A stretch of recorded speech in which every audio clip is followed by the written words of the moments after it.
कहते हैं कि हम सबको ज्ञान है। ज्ञान घमंड उत्पन्न करता है, परंतु प्रेम से उन्नति होती है। पहला कुरिन्थियों 8:1 परमेश्वर प्रेम है। पहला यूहन्ना 4:8-16 इसीलिए उसने अपने पुत्र को हमारे पापों की खातिर क्रूस पर बलिदान होने के लिए दे दिया और हमारी मदद की कि हम अपने हृदयों और जीवनों में अद्भुत प्रेम को पा सके।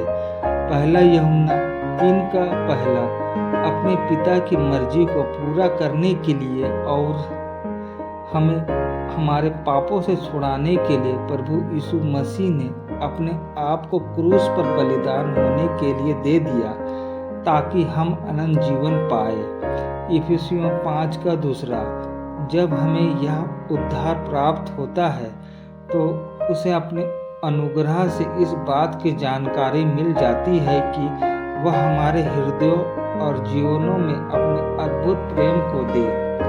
एक पिता था जो यीशु के बारे में नहीं जानता था, पर वह अपनी सोच समझ से, बड़ी धार्मिकता से और अपने तरीके से परमेश्वर की आराधना करता था।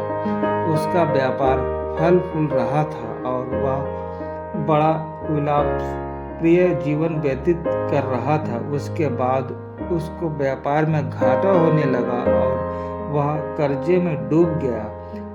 अपने कर्जे के बोझ से पिंड छुड़ाने के लिए और अपनी मुश्किलों को भुलाने के लिए उसने शराब पीना शुरू कर दिया।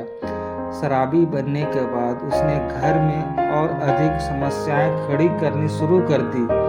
उसके बेटे ने, जो यह सब कुछ घटते हुए देख रहा था, एक दिन परमेश्वर को दुहाई देते हुए कहा कि हे प्रभु, हम इस तरह से क्यों सह रहे हैं? मेरे पिता की यह दयनीय हालत क्यों हो गई है?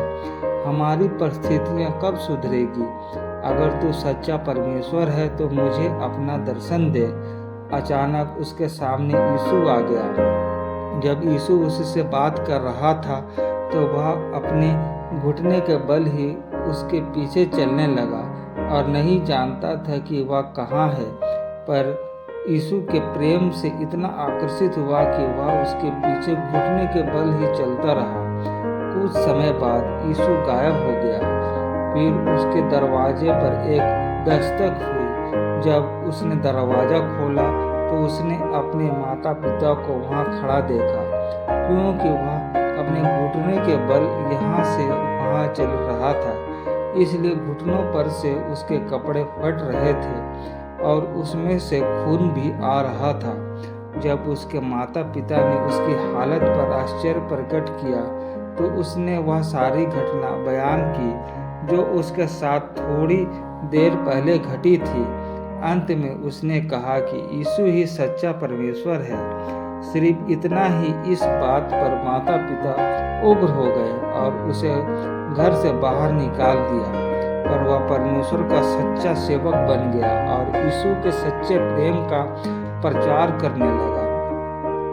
आज से आप भी प्रभु यीशु को अपना व्यक्तिगत उद्धारकर्ता ग्रहण कर लीजिए। अपने आप को परमेश्वर के प्रेम में बनाए रखिए और उसी में जीवन बिताइए रहिए, ताकि आप भी उसकी सारी आशीषों को प्राप्त कर सके। यहूदा 21 हमें भी महान सामर्थी पिता परमेश्वर पर भरोसा करके हर कार्य को करना चाहिए, क्योंकि उन्नति और तरक्की परमेश्वर पिता की ओर से ही मिलती है। हमें उनके ऊपर अपनी जो भी समस्याएं हैं उन सारे बोझों को उसके चरणों तले रख देना चाहिए और निश्चित हो जाना चाहिए, क्योंकि जो भी तकलीफों से पिता हमें बचा के रखते हैं।